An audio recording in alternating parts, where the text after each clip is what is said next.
Bonjour et bienvenue encore une fois dans notre émission Gros Plan sur Iwachu Web TV. Aujourd'hui, je vous emmène à la rencontre de deux jeunes femmes, Viola Nyongere et Darlene Ndolymana. Elles partagent une passion qui est celle de créer des chaussures en utilisant des matières qui ne sont pas anodines. Il s'agit des fils et des sachets en plastique. Et comme vous allez le découvrir, leurs débuts n'ont pas été des plus faciles, mais elles ont pu s'en sortir et réussir leur pari grâce à leur ténacité. Chaussures finies, semelles et des pièces qui attendent d'être assemblées, Viola Nyongere se sent bien dans cet univers qui se trouve être son atelier.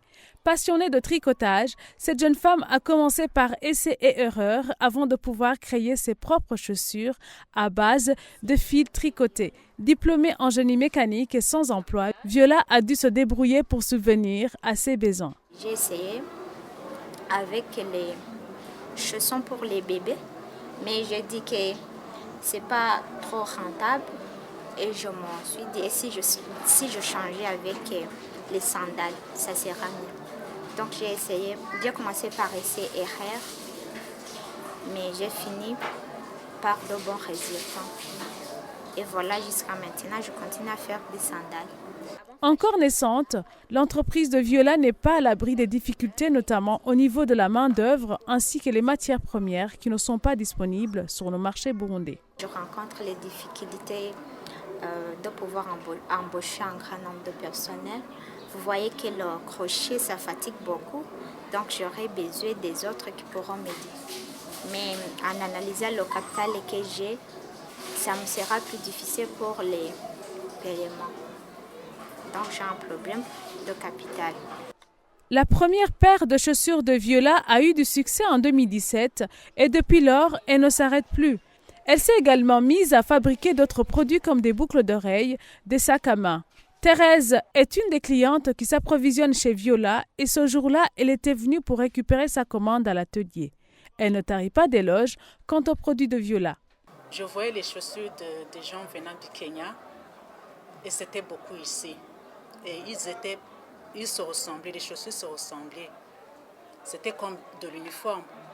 Alors quand j'ai vu les chaussures de Viola, c'était quelque chose d'unique. On a différentes pointures.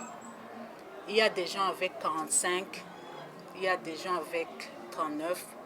Et avec les gens qui ont un numéro beaucoup plus grand, c'est pas facile de trouver des chaussures. Mais chez elle, jamais les chaussures avec la pointure, elle va faire ça pour la personne et c'est facile. Mais tu peux aller au marché, tu peux pas trouver facilement la pointure que tu veux. Aristide est aussi un client de Viola. Il revend ses chaussures dans son stand situé au centre-ville. Il a choisi de vendre ses produits pour leur qualité. Nikirato boy prix tukidandaza ko ntibijanye no gukomeza bwa nikirato gikomeye gose umuntu aguze ashobora kuvuga ati sejo sijya ejo kizocika kandi kiza cyuto turatumuhaye commande urashobora kumwereka modèle ushaka kayigukorera. Orpheline de père et de mère, Viola dépendait de sa tante avant la création de son entreprise. Aujourd'hui, elle peut subvenir à ses besoins et peut même contribuer financièrement dans sa famille. Pour le moment, je ne demande plus ces besoins, primaires qui ne sont pas très chers. Je me pris en charge de moi-même. Darlene Ndolymana fait aussi partie de ces jeunes diplômés qui n'ont pas réussi à trouver du travail dans le domaine universitaire. Diplômée en fac de droit et passionnée de la protection de l'environnement, Darlene se lance dans le recyclage des sachets en plastique en 2016. J'ai eu une mauvaise expérience avec les sachets. Je me rappelle qu'un jour, je faisais le feu de cuisson. J'ai utilisé un sachet noir. Depuis ces jours, j'ai commencé à externuer, mais je me suis dit, c'est quoi ces histoires? J'ai commencé à m'intéresser aux sachets et tout ça. C'est en faisant des recherches alors que j'ai vu que les sachets brûlés peuvent causer des cancers et tout ça. J'ai dit, bon, voilà, je ne vais pas faire seulement la collecte, je vais faire la collecte de tous les sachets et les recycler en même temps pour éviter que les gens continuent à les utiliser pour faire le feu et tout ça. Et je vais mettre sur des objets de mode qui durent un peu plus longtemps avant de retomber dans la nature. À un moment de son parcours, Darlene décide d'adhérer à une association pour la création de l'emploi. Et c'est grâce à un coaching et le peu de moyens qu'elle avait qu'elle a commencé la fabrication de chaussures.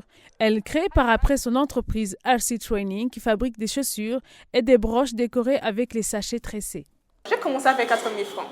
Là, je n'avais pas de cordonnier que j'employais, mais j'ai cherché un cordonnier, je lui ai dit, tu me fais les sandales très moins cher et tu vas mettre ça. J'avais fait un truc comme ça, je me rappelle, c'était rose et noir.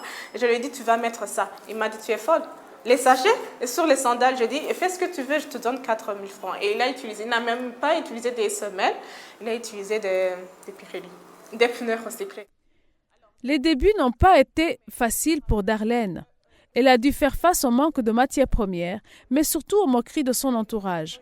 Ces dernières ne l'ont pas bloquée pour autant, elles l'ont plutôt poussée à se battre et vivre sa passion en créant de l'emploi et en protégeant de l'environnement. Il y a beaucoup de produits importés et les gens préfèrent les produits importés qui sont moins chers par rapport aux produits qui sont faits localement. Et nos produits sont chers parce qu'on est obligé d'aller chercher des matières premières à l'étranger. Donc les produits importés inondent notre marché, on n'arrive pas à vendre comme il faut. Et il y a aussi le pouvoir d'achat des Burundais qui est un peu bas. On est obligé de mettre des prix selon le pouvoir d'achat des Burundais, au lieu de mettre des prix qui sont liés aux produits. Après, j'étais dans une foire.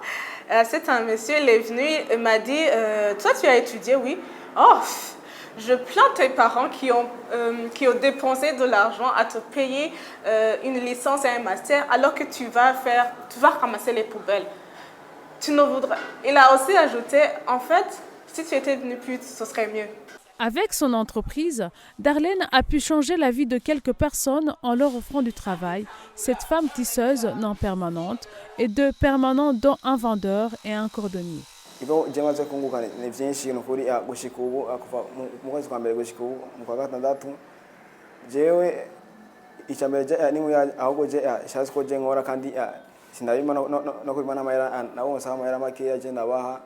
Afin de préserver l'environnement, Darlene Ndorimana continue à ramasser et collecter les sachets en plastique qui inondent le pays. Cette jeune femme est aujourd'hui sur la scène internationale et a reçu le prix d'excellence de la francophonie en mars 2018 à Niamey lors d'un forum international des jeunes pour l'emploi vert. Quant à Viola Nyongere, elle rêve de continuer à réduire le chômage au Burundi.